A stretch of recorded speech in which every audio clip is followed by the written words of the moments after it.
Notre enquête ce soir sur un homme qui a réussi à escroquer plusieurs centaines de personnes dans toute la France, et cela grâce à un principe très simple, se faire prêter de l'argent qu'il n'a bien sûr jamais rendu lors de trajets en autostop. Mais qui est donc cet arnaqueur que l'on appelle Max le Suisse? Sarah Bernuchon, Véronique Gaglione, Olivier Gardette.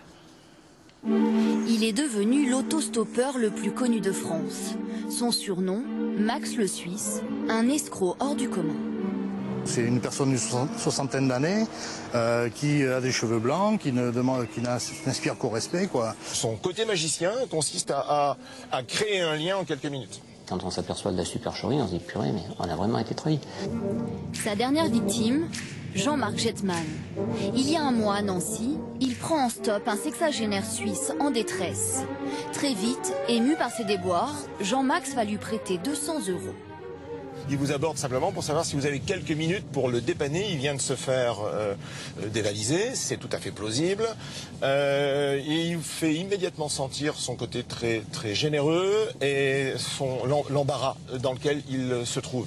Comme il présente bien, avec un âge respectable, on ne peut pas au départ se méfier. Il ne vous demande pas d'argent, il utilise la bonté des gens, mais pas de la pitié. Hein. Ce n'est pas du tout de la pitié, puisqu'on a la certitude d'être remboursé. Mais après plusieurs jours, sans nouvelles de l'autostoppeur, Jean-Marc Jetman découvre sur Internet la supercherie. L'élégant sexagénaire est en réalité Max, un arnaqueur suisse qui sévit depuis une dizaine d'années. Un blog lui est même consacré. Aux quatre coins de la France, des centaines de victimes lui ont spontanément prêté de l'argent.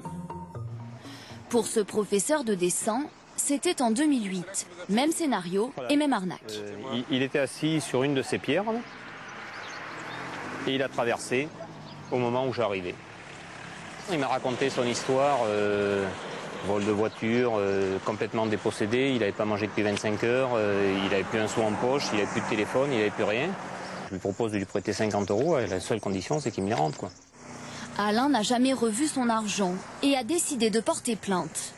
Mais en 2009, Max est finalement relaxé par la justice.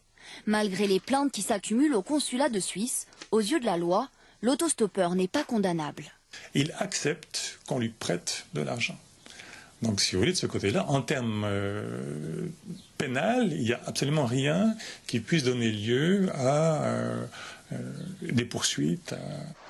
Pour Jean-François, l'une de ses victimes, c'est l'incompréhension, mais malgré tout, il reste fasciné par ce personnage.